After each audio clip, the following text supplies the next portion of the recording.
दोस्तों जैसा कि आप देख ही रहे हैं कि 2021 की बम्पर शुरुआत हो चुकी है और क्योंकि मार्केट ऊपर जा रहा है तो आए दिन हमें एक नया आईपीओ देखने को मिल रहा है। रिसेंटली ही मैंने IRFC के आईपीओ की एनालिसिस किया था और जैसे ही उसकी वीडियो अपलोड करी पता चला कि एक और नया आईपीओ आ रहा है इंडिगो पेंट्स का। तो भाई फिर से काम में लग गया। वैसे तो मोस्टली हम वीक में 2 ही वीडियो शूट करते हैं, लेकिन क्योंकि ये एक और आईपीओ आ रहा है और ज्यादा टाइम हमारे पास है नहीं तो मैंने सोचा इसकी वीडियो भी इसी वीक में डाल दी जाए। तो दोस्तों दिल थाम के बैठ जाइए क्योंकि आज हम बात करने वाले हैं पेंट इंडस्ट्री के बारे में कि पेंट इंडस्ट्री कैसे ऑपरेट करती है, क्या क्या इसमें एंट्री बैरियर्स हैं, इंडिगो पेंट्स बाकी पेंट इंडस्ट्री से कैसे अलग है, फर्दर पेंट इंडस्ट्री में क्या कुछ ग्रोथ होने की एक्सपेक्टेशंस हैं, इस आईपीओ की डेट्स क्या हैं और क्या हमें इसमें इन्वेस्ट करना चाहिए या फिर नहीं। तो दोस्तों ये सब कुछ जानने के लिए वीडियो को एंड तक देखिएगा और अब तक अगर आपने हमारे चैनल को सब्सक्राइब नहीं किया है तो नीचे दिए गए लाल बटन को दबाकर चैनल को सब्सक्राइब कर लीजिए ताकि जब भी मैं आगे आपके लिए ऐसी इंफॉर्मेटिव वीडियोस लेकर आऊं तो वो सबसे पहले आप तक पहुंचे और आप उसका फायदा उठा सकें। तो नमस्कार दोस्तों, मेरा नाम है ललित, आप देख रहे हैं फाइनेंशियल ज्ञान। चलिए वीडियो को स्टार्ट करते हैं।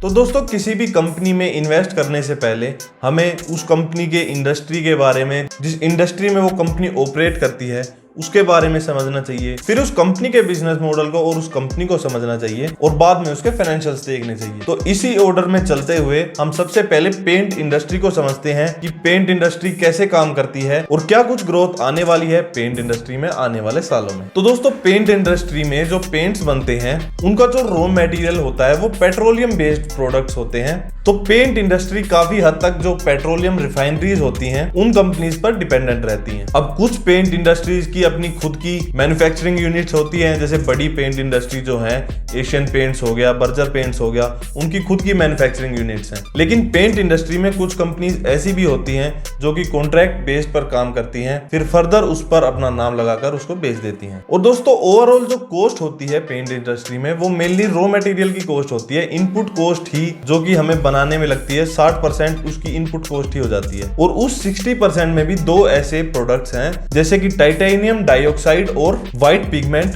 जो कि 20 से 25% तो वही मटेरियल यूज होते हैं पेंट बनाने में। उसके अलावा भी 300 से 400 और इंग्रेडिएंट्स मिलाए जाते हैं तब जाकर पेंट बनता है। अब चलिए एक इंटरेस्टिंग फैक्ट मैं आपको बताता हूँ। टाइटेनियम डाइऑक्साइड जिस प्रोडक्ट से डिराइव होता है, जिस प्रोडक्ट से बनता है, उसका नाम है इल्मेनाइट, जिसके की इंडिया के पास ह्यूज रिजर्व्स हैं। फिर भी उस प्रोडक्ट की मार्केट ना होने के कारण ये प्रोडक्ट पेंट इंडस्ट्री को चाइना से इंपोर्ट करना पड़ता है। देख रहे हैं आप, कोई चीज हमारे पास होने के बावजूद भी वो हमें इंपोर्ट करनी पड़ती है। पर चलिए वी होप आगे चलकर इस पर भी काम होगा। अब चलिए मैं आपको ज्यादा बोर ना करते हुए आगे चलकर कुछ चार्ट्स दिखाता हूँ कि पेंट इंडस्ट्री में इंडिया की क्या पोजीशन है और फर्दर इसमें ग्रोथ आने के क्या कुछ चांसेस हैं। तो दोस्तों इंडिया का अगर हम पर कैपिटा कंजम्पशन देखें पेंट का तो वो करीब 4.1 kg है, जो कि हम एवरेज एशिया का देखें अगर तो वो 4.7 है और डेवलप्ड नेशन में तो ये 9 kg से भी ऊपर है। यानी कि जैसे जैसे कंट्री ग्रो होगी, जीडीपी ग्रो होगी तो लोगों की जेब में पैसा आएगा और पेंट का कंजम्पशन भी आने वाले टाइम में बढ़ेगा। अब ऐसा मैं किस बेसिस पर कह रहा हूं तो ये देखिए चार्ट,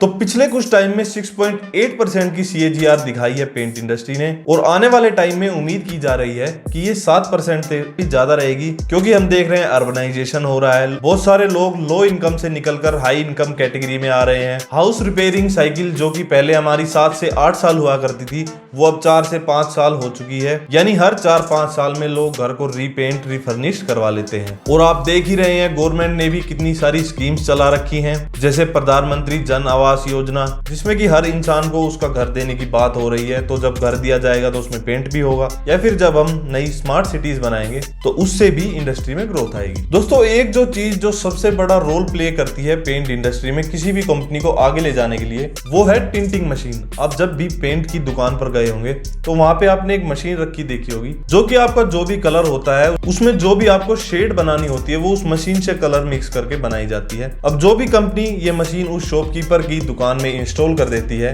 तो मोस्ट प्रोबेबली चांसेस होते हैं कि उसी का माल वहां पे ज्यादा बिकता है। और आपने नोटिस किया होगा कि जो शॉपकीपर्स होते हैं वो मेनली 1 या 2 ब्रांड के ही कलर रखते हैं जिसमें कि वो ऑपरेट करते हैं। तो जो भी कंपनी सबसे पहले ये मशीन इंस्टॉल करती है उसको एक फास्ट मूवर होने का एडवांटेज मिल जाता है, जिससे कि ये इंडस्ट्री एक ओलिगोपोली इंडस्ट्री हो जाती है जिसमें कि एक स्ट्रॉन्ग एंट्री बैरियर है, क्योंकि ये मशीन की इनकी जो इंस्टॉलेशन कॉस्ट होती है वो पहले तो 10 लाख हुआ करती थी, लेकिन ये अब काफी कम होकर 1-1.5 लाख के आसपास आ चुकी है। फिर भी जब कंपनी बहुत सारी दुकानों में ये मशीन इंस्टॉल करती है तो एक ह्यूज इन्वेस्टमेंट कॉस्ट हमें देखने को मिलती है, जो कि एक स्ट्रॉन्ग एंट्री बैरियर इस इंडस्ट्री में बनाती है। तो दोस्तों, इंडिया की हम पेंट इंडस्ट्री की मार्केट के बारे में अगर बात करें तो वो करीब 545 बिलियन की है, जिसने की पिछले 5 सालों में 11% का CAGR दिया है और उम्मीद करी जा रही है कि 2024 तक ये मार्केट 971 बिलियन तक की हो जाएगी। और क्योंकि इंडिया की पेंट इंडस्ट्री का एक बहुत बड़ा हिस्सा डेकोरेटिव पेंट के सेगमेंट को जाता है, करीब 430 बिलियन की मार्केट तो डेकोरेटिव पेंट की ही मार्केट है,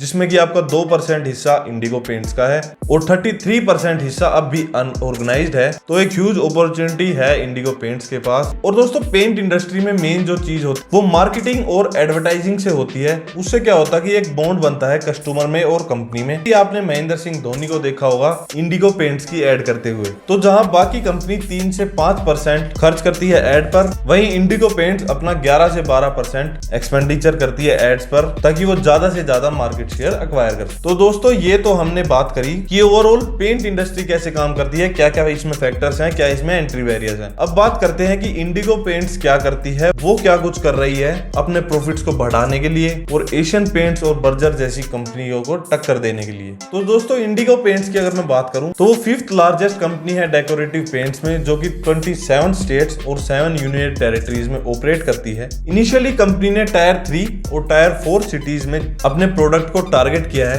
क्योंकि बड़ी सिटीज में पहले ही एशियन पेंट्स और बर्जर जैसी कंपनियां एस्टेब्लिश्ड कंपनियां हैं और जितने भी डीलर हैं उनके पास बर्जर या फिर एशियन पेंट्स की टिंटिंग मशीन ऑलरेडी सेटअप है और इतना दुकानदार के पास स्पेस नहीं होता कि वो 2-2 मशीन सेटअप करे। तो इसलिए इंडिगो पेंट्स ने टायर 3 और टायर 4 सिटीज को टारगेट किया है और धीरे धीरे वो अपने ऑपरेशन टायर 1 और टायर 2 सिटीज में भी टारगेट करने की कोशिश कर रहे हैं। वहीं अगर आप कंपनी की मैन्युफैक्चरिंग यूनिट्स देखो तो कंपनी के पास 3 मैन्युफैक्चरिंग यूनिट्स हैं, जो कि जोधपुर राजस्थान, कोची केरला और पुडुकोट्टई तमिलनाडु में है। और ये सब यूनिट्स ऐसी स्ट्रेटेजिकली लोकेशन पर हैं जहां से कि रॉ मटेरियल मिलने में आसानी हो। जैसा कि मैंने आपको बताया था कि पेंट इंडस्ट्री में मेन जो खर्चा होता है वो रॉ मटेरियल का होता है। तो ये इंडस्ट्रीज इस हिसाब से सेटअप करी गई है कि कंपनीज को रॉ मटेरियल मिलने में आसानी हो और कंपनी अपनी उस कॉस्ट को कम कर सके। इनकी कैपेसिटी की अगर हम बात करें तो करीब 1 lakh kilolitre metric ton liquid paints company बना सकती है और करीब 93,000 मेट्रिक टन पाउडर जैसे पुट्टी वगैरह जो होता है वो कंपनी बना सकती है। वहीं अगर हम कंपनी के डीलर्स के बारे में बात करें तो कंपनी के करीब 11,230 डीलर्स हैं, जिनपे की करीब 35 से 40% डीलर के पास कंपनी ऑलरेडी अपनी टिंटिंग मशीन सेट कर चुकी है। तो चलिए फटाफट कंपनी के स्ट्रेंथ और वीकनेसेस देख लेते हैं, जिसके बाद हम कंपनी के फाइनेंशियल्स देखेंगे और पता करने की कोशिश करेंगे कि ये कंपनी अच्छी है या नहीं। तो दोस्तों, पिछले सालों में अगर हम देखें तो कंपनी ने एक स्ट्रॉन्ग ग्रोथ दिखाई है। ह्यूज एंट्री बैरियर होने के बाद भी कंपनी ने 41% CAGR से अपने आप को ग्रो किया है। वहीं अगर हम इसको और कंपनी से कंपेयर करें तो वो सिर्फ 10 से 12% की ग्रोथ दिखा पाई है। दोस्तों, अगर हम इनोवेशन की बात करें तो कंपनी टाइम टू टाइम नए नए इनोवेशन करके नए नए प्रोडक्ट्स लेकर आ रही है, जैसे bright ceiling emulsion, floor coating emulsion, tile coating emulsion वगैरह नए नए प्रोडक्ट्स लेकर आ रही है, जो कि इसको एक फास्ट मूवर एडवांटेज कंपनी बनाती है। और कंपनी ऐसे ही अगर चलती रही तो फर्दर ये अपने मार्केट कॉम्पिटिटर्स को बीट कर देगी। दोस्तों, कंपनी फोकस ब्रांड बिल्डिंग पर काम करती है। आपको पता ही है पेंट इंडस्ट्री में ब्रांड बिल्डिंग कितनी ज्यादा इंपॉर्टेंट है। उसी के चलते कंपनी करीब 10 से 12% एक्सपेंडिचर करती है अपनी एडवर्टाइजमेंट पर, मार्केटिंग पर, जो कि और कंपनियां सिर्फ 3 से 5% करती है। दोस्तों, कंपनी का अच्छा एक डीलर नेटवर्क है,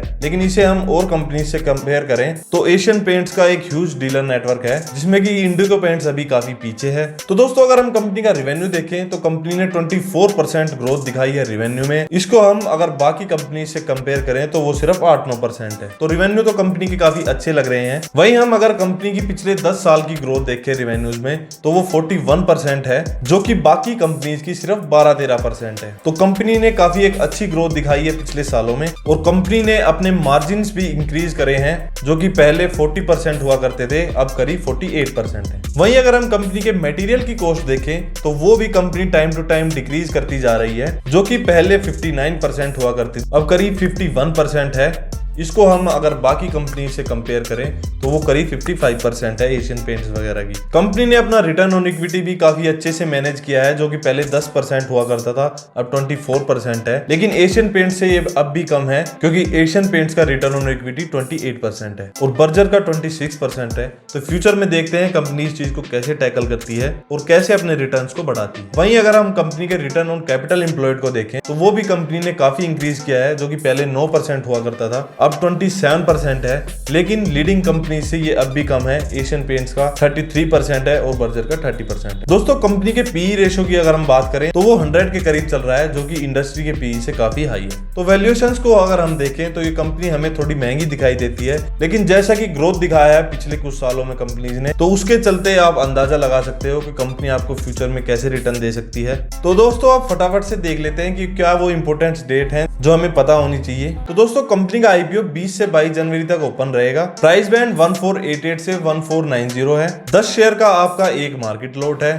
तो मिनिमम आप एक लॉट के लिए अप्लाई कर सकते हो, तो आपके अकाउंट में करीब 14,900 रुपीज होने चाहिए और मैक्सिमम आप 13 लॉट के लिए अप्लाई कर सकते हो, तो करीब 1,93,700 रुपीज आपके अकाउंट में होने चाहिए। कंपनी जो इशू लेकर आ रही है उसमें फ्रेश इशू 300 करोड़ का है और ऑफर फॉर सेल 5840 करोड़ का है। यानी ये स्टेक प्रमोटर अपना बेच रहे हैं, इस पैसे को प्रमोटर लेंगे और 300 करोड़ रुपीज कंपनी के एक्सपेंशन में यूज होगा। तो प्रमोटर की होल्डिंग 60% से कम होकर 54% के समथिंग हो जाएगी। इसके अलावा आपको 28 तारीख को पता चल जाएगा कि आपको शेयर की अलॉटमेंट हुई है या फिर नहीं। 29 को आपका रिफंड आ जाएगा अगर अलॉटमेंट नहीं हुई होगी, और अगर हो गई होगी तो 1 तारीख को शेयर्स आपके डीमैट अकाउंट में क्रेडिट हो जाएंगे और 2 तारीख को फाइनली आईपीओ की लिस्टिंग हो जाएगी। तो दोस्तों ये था इंडिगो पेंट्स का आईपीओ। फटाफट से कमेंट करके और लाइक करके मुझे बताइए कि वीडियो आपको कैसी लगी, और कमेंट करके ये भी जरूर बताइएगा कि आप आईपीओ में इन्वेस्ट कर रहे हो या नहीं। और ऐसी ही आईपीओ से जुड़ी, फाइनेंस से जुड़ी, शेयर मार्केट से जुड़ी वीडियोस के लिए हमारे चैनल को सब्सक्राइब कर लीजिए।